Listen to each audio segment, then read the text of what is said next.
ہندوستان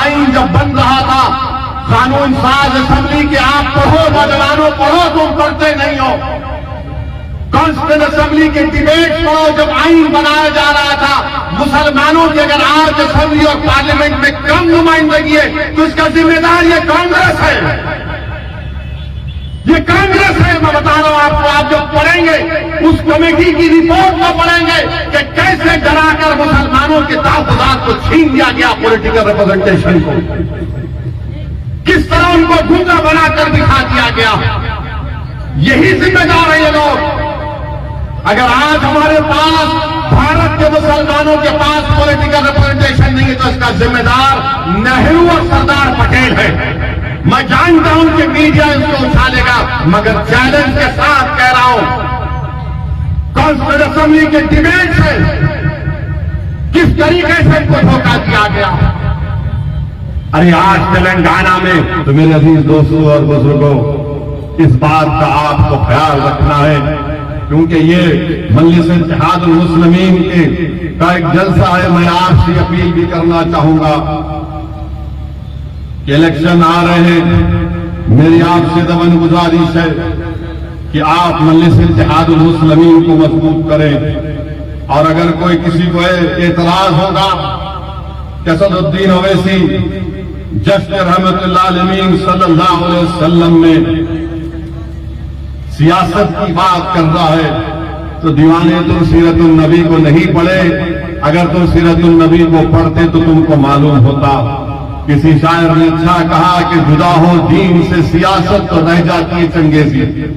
تو میرے عزیز دوستوں اور بزرگوں، جو ہمارے مخالفین مجلس اتحاد المسلمین کہتے ہیں کہ مجلس اتحاد المسلمین نے کیا کیا، تو میں عوام کے درمیان میں کھڑے ہو کر اس جلسے جشن رحمت العالمین صلی اللہ علیہ وسلم میں آپ کو بتا رہا ہوں کہ پچھلے 10 سال میں مسلمانوں کے لیے پری پوسٹ میٹرک اسکالرشپ 445 کروڑ روپئے پوسٹ میٹرک اسکالرشپ میں مجلس کی نمائندگی پر TRS کی حکومت نے منظور کیے. ریمبرسمنٹ آف ٹیوشن فیس 10 سال میں 1625 کروڑ. پری میٹرک اسکالرشپ جو گورنمنٹ آف انڈیا کے لیفٹ اوور تھے اس میں 21 کروڑ. چیف منسٹر کی اوورسیز اسکالرشپ میں 521 کروڑ، جس میں 2975 بچوں کو بیٹیوں کو اسکالرشپ ملی. ٹیمرس میں 2975 کروڑ مجلس کی نمائندگی پر TRS حکومت نے خرچہ کیا. 1,35,000 مسلم بچے اور بچیاں بھی پڑھ رہے ہیں. 6 سال میں 80,000 مسلم بچے اور بچیاں 12ویں جماعت کی تعلیم مکمل کر کے نکل چکی ہیں. 1,35,000 ابھی پڑھ رہی ہیں. 80,000 6 برس میں 12ویں جماعت مکمل کر کے الحمدللہ نکلی ہے. سینٹر فار ایجوکیشن ڈیولپمنٹ میں ویریس امتحانوں کی کوچنگ کے 14 crore. Minority studies circle civil service various group میں 17 کروڑ. یعنی pre matric reimbursement of tuition fees, pre matric scholarship, CM overseas, ٹیمریز، CEDM، مائنارٹی اسٹڈیز سرکل کو ملا لیں گے تو 10 سال میں صرف تعلیم کے اوپر مجلس اتحاد المسلمین کی نمائندگی پر کے چندرشیکھر راؤ نے 5,617 کروڑ روپے خرچہ کیے. 5,617 کروڑ روپے. اور کتنے مسلم بچے اور بچوں کو فائدہ ہوا اس میں. اس 8 اسکیم میں 27,34,628 مسلم بچوں کو فائدہ ہوا. 27,34,628 کو 5,617 کروڑ خرچہ ہوئے. اور مخالفین مجلس کے پاس اس کا کوئی جواب نہیں. پھر اب آپ آ جائیے شادی مبارک میں 10 سال میں 2,225 کروڑ دیے گئے ہیں، جس میں سے قریب 2,00,000 65,931 ہماری بہنوں کی شادی کے پیسے ان کو دیے گئے ہیں. امام اور مؤذن کا جن کو تنخواہیں دی گئی ہیں اب اس کو بڑھا کر 17,000 امام اور مؤذنوں کو تنخواہ دی جا رہی ہے. اس کا بقایا ہے وہ مل جائے گا انشاءاللہ. پھر یہ 1 لاکھ کا فائنینشیل ایڈ ہے. اور پھر آپ دیکھتے ہیں کہ تور بیت المال جو تھا نامپلی کے پاس وہاں پر قریب 40 کروڑ کی لاگت سے وہ انیس الغربا کی عمارت اتنی شاندار عمارت کو مجلس اتحاد المسلمین کی نمائندگی پر بنایا گیا.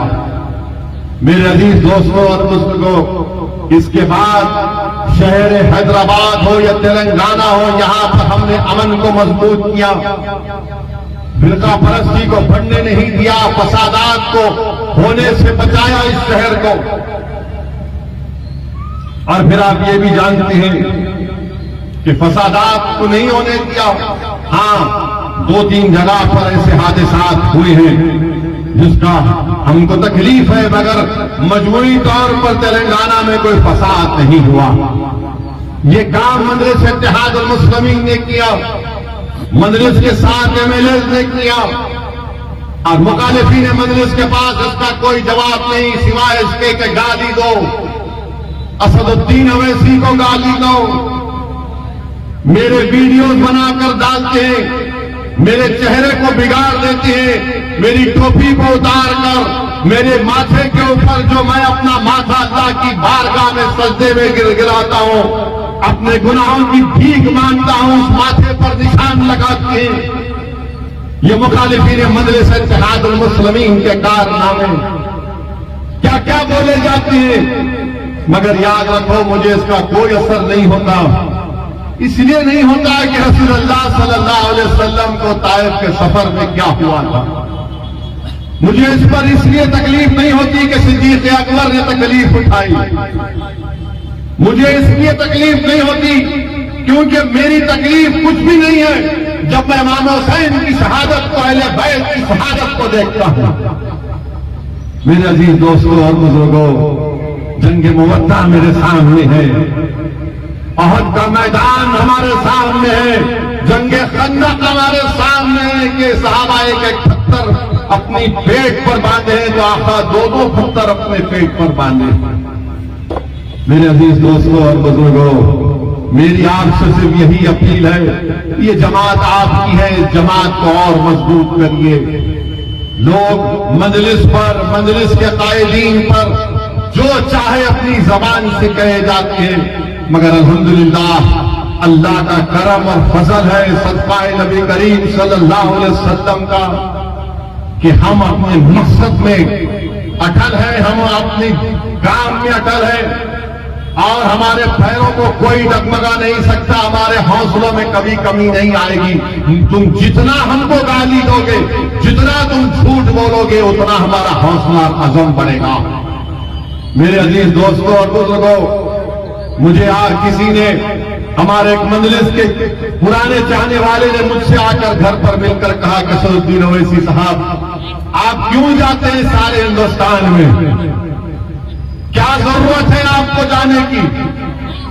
آپ کیوں جاتے ہیں اتر پردیش؟ کیوں جاتے ہیں بہار، مہاراشٹر، جھارکھنڈ، کرناٹکا، دلی؟ کیوں جاتے ہیں؟ آپ کی گاڑی پر گولیاں چلائی گئیں. آپ پر الزام لگاتے ہیں لوگ کہ آپ خدا سے ملے ہوئے ہیں. پرانے مجلسی تھے، سالار کے دور کے بہترین ساتھی تھے. انہوں نے مجھ سے آ کر بڑی ہمدردی سے مجھ سے کہا، میرا ہاتھ پکڑ کر ہاتھ کر کہا کہ اسد بابا مت جاؤ، بس کرو، یہ کیا بولتے ہیں لوگ. تو میں نے ان سے کہا کہ آپ کی ہر بات کو میں اپنے بڑی عزت سے اپنی نگاہوں پر رکھتا ہوں. میں نے ان سے کہا کہ میں نے ایک بہت بڑے عالم دین سے سنا کہ امام حسین کربلا کیوں گئے تھے. امام حسین کربلا کیوں گئے تھے؟ امام حسین کس فکر میں کربلا کو گئے تھے؟ میں نے اس پرانے ہمارے مجلس کے قائد سے کہا کہ امام حسین ایک فکر لے کر گئے تھے. امام حسین نے ایک پیغام دیا ہم تمام کو کہ ظالم کے آگے نہیں جھکنا، ناانصافی کے خلاف آواز اٹھانا، مظلوم کا ساتھ دینا، طاقت کے آگے سر نہیں جھکانا، اپنے حق کے لیے سچا اگر سچ ہو، حق پر ہو تو لڑو، مقابلہ کرو. میں نے ان سے کہا کہ یہی چیز میرے سامنے ہے. انہوں نے کہا کہ پھر سے گولیاں چلیں گی. میں نے کہا میں مرنے تیار ہوں، خدا کی قسم کھا کر کہہ رہا ہوں کہ میں مرنے تیار ہوں، اپنی جماعت کے لیے، غریب اور مظلوموں کے لیے. میری زندگی کی کوئی قیمت نہیں ہے. یہ اللہ کا کرم ہے کہ اللہ نے مجھے رسول اللہ صلی اللہ علیہ وسلم کا امتی بنایا. یہ اللہ کا کرم ہے کہ اللہ نے مجھ جیسے ایک بیکار کو، ناقص کو مجلس کا ایک سپاہی بنایا کہ میں آج مظلوم عوام کے لیے، مسلمانوں کے لیے، غریبوں کے انصاف کے لیے کونے کونے میں جاتا ہوں. ورنہ مجھ میں کیا قابلیت ہے؟ میں بھی حیدرآباد کے گلی کوچوں میں پھرنے والا ایک نوجوان تھا. مجھے بھی اندازہ نہیں تھا کہ اللہ مجھے یہاں تک پہنچائے گا. یہ دعا ہے میرے ماں باپ کی، میرے مرحوم والد کی. یہ دعا ہے اولیاء اللہ کے اہل دل کی. یہ دعا ہے ان علماء کرام کے جن کے ہاتھوں کو میں بڑی عزت سے چومتا ہوں. یہ دعا ہے جامعہ نظامیہ کے مرحوم حضرت طاہر رضوی صاحب قبلہ رحمت اللہ علیہ کی، شیخ الحدیث کی، خواجہ شریف صاحب رحمت اللہ علیہ کے، بہت بڑے بڑے علماء کرام کے ہاتھ چومتا ہوں اور ان سے کہتا ہوں کہ بس آپ ایک ہی دعا کرو میرے لیے، میرے ایمان کی سلامتی کے لیے. جو لوگ آج مجھ پہ الزام لگاتے، لگاؤ، مجھے کوئی فکر نہیں ہے، مگر یاد رکھو ایک دن جب میدان ہوگا نا، جب اللہ سب کا فیصلہ کرے گا، رائے برابر چیز کا فیصلہ کرے گا، تم جب تیار رہنا، تم جب تیار رہنا، مجھے اس کی کوئی فکر نہیں ہے. میرے عزیز دوستوں اور بزرگوں، آج سالے نگر کنچا میں پچھلے 4-5 دن سے مختلف دورے چل رہے ترقیاتی کاموں کے. میں جب قلعے گولکنڈہ میں داخل ہوا تو مجھے یاد آیا کہ برسوں پہلے شاید سالار ملت کے ساتھ میں آتا تھا. میری عمر 12-13 سال کی ہوگی. اس زمانے میں جلسے رات کے 3-3 بجے تک چلتے تھے. مجھے قائد یاد آئے، میرے والد مرحوم یاد آئے. میں بیٹھا تھا گاڑی میں. انسان ہوں میرے بھائی، ظاہر ہے جس کے والد نہیں ہوتے دنیا میں، ہر اگر بیٹا ہوگا تو اس کو بیٹی ہوگی تو اس کے اپنے باپ ماں یاد آتے. مجھے بھی یاد آئے. سالار کی باتیں دماغ میں آنا شروع ہو گئیں. ہم اتر کر ابتدا کر رہے تھے مذرات. آپ جب اپنے والدین کے والد کو یاد کرتے ہیں تو تھوڑا آپ خاموش ہو جاتے ہیں. ہم اترے تو اچانک ایک ضعیف بزرگ کو میں دیکھا. میرا ہاتھ پکڑ لیے، بولے اب تمہارے کو نہیں چھوڑوں گا، میری دکان پہ چلو. اور اتنی دعائیں دیے مجھے، اتنی دعائیں دیے کہ اللہ تمہارے کو سلامت رکھے، اللہ تمہاری حفاظت کرے. میرے بھائی، وہ میں جانتا نہیں کون ہے وہ شخص، مگر میرے دل کو چیر کے رکھ دیے ان کے الفاظ، ان کی محبت، ان کی شفقت میرے حوصلے میں اضافہ کر دیا، میرے عزم میں اضافہ کر دیا کہ یہ بزرگ اگر میرے ساتھ ہے، ان کی دعائیں میرے ساتھ ہے تو میں پہاڑوں سے ٹکراؤں گا، ڈروں گا نہیں کبھی کسی سے انشاءاللہ. میرے عزیز دوستوں اور بزرگوں، یہ مجلس اتحاد المسلمین کی محبت ہے جس کو یہ لوگ سمجھ نہیں سکتے. ارے تم گالی دو، جھوٹ بولو، جو کرتے کر لو، جب تک اللہ زندہ رکھے گا ہم تمام کو، ہم اپنی جماعت کے لیے کام کرتے رہیں گے. اب یہ تلنگانہ کا کانگریس کا صدر چنبی کو بھی پر نکل گئے. اب یہ بول دیا کہ اسد الدین اویسی کا خاندان مہاراشٹر سے آئے. ارے دیوانے، ہم مہاراشٹر سے نہیں آئے، ہم بابا آدم یہاں پر آئے تو ان کے ہمارے ابا انہوں ہیں. تو پورا ہندوستان ہمارا ہے. بابا آدم یہاں آئے تو ابا کی زمین میں بیٹے کا حق نہیں ہوگا کیا؟ تم کہاں سے آئے بتاؤ؟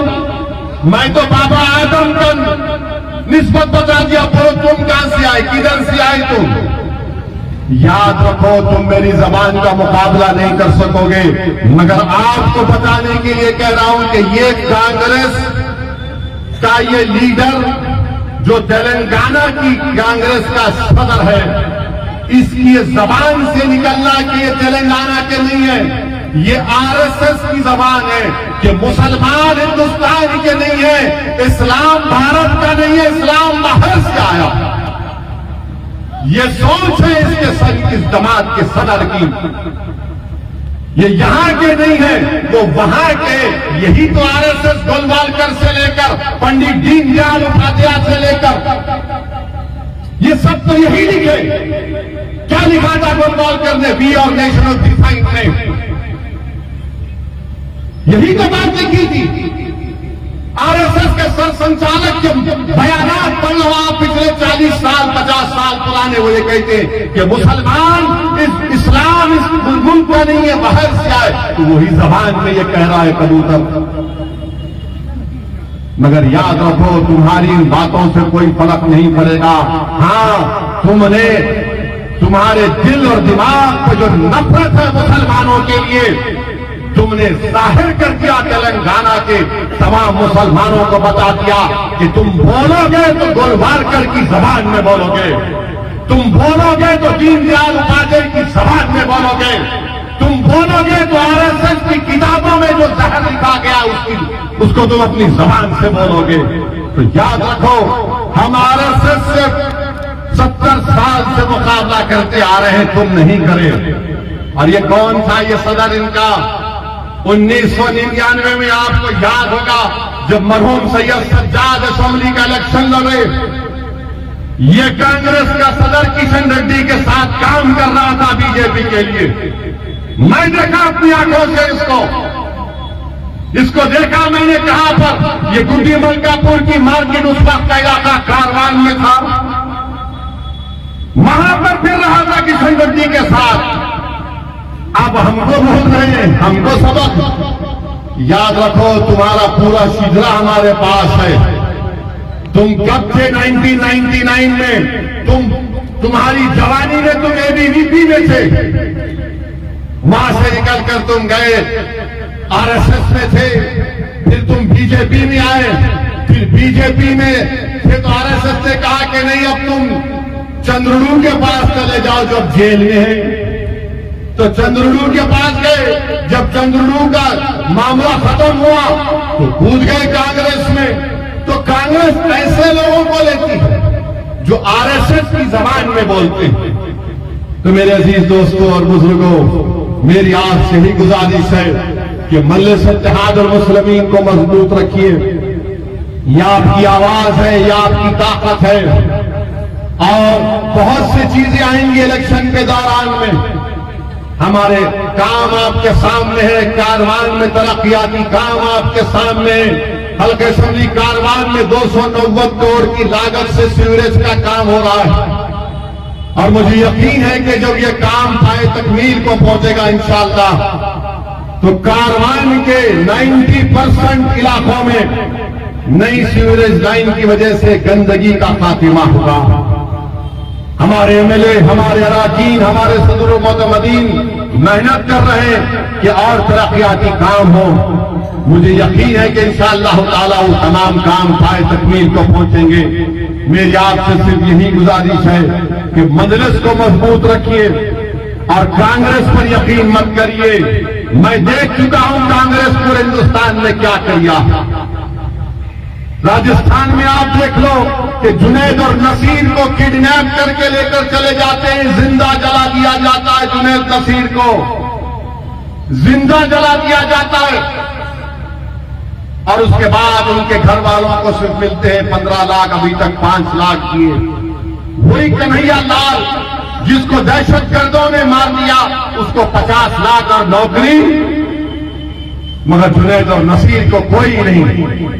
کانگریس کی حکومت ہے، جب ٹرین کے کمپارٹمنٹ میں ایک دہشت گرد نے مسلمانوں کا داڑھی اور نام دیکھ کر گولیاں چلائی تو بازار گھاٹ کا رہنے والا ایک شخص اس نے اس کو شہید کر دیا. اس دہشت گرد نے مجلس کے میلے سے اٹھایا تلنگانہ کی اسمبلی میں کہ ٹی راما راؤ نے کہا کہ تلنگانہ کی حکومت ایس گریشیا دے گی, 2 BH دے گی اور ایک نوکری اس بیوہ کو دی جائے گی.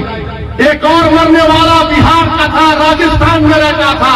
بتاؤ کانگریسیوں, جب تلنگانہ کی حکومت ایک مسلمان کی بیوہ کو جس کو دہشت گرد نے مارا اس کو نوکری دی, 2 BH دے دیا, ایس گریشیا دیا, تو تمہاری حکومت راجستھان میں کچھ نہیں دیے. کیوں نہیں دیے؟ بہار میں نتیش کمار کیوں نہیں دیے؟ تو معلوم ہوا کہ وہاں پر مجلس نہیں ہے. یہ یہی چاہتی ہے کہ ہم کو ڈرایا جائے, مسلمانوں کو ڈرایا جائے, ڈرا کر ووٹ حاصل کیا جائے. کرناٹکا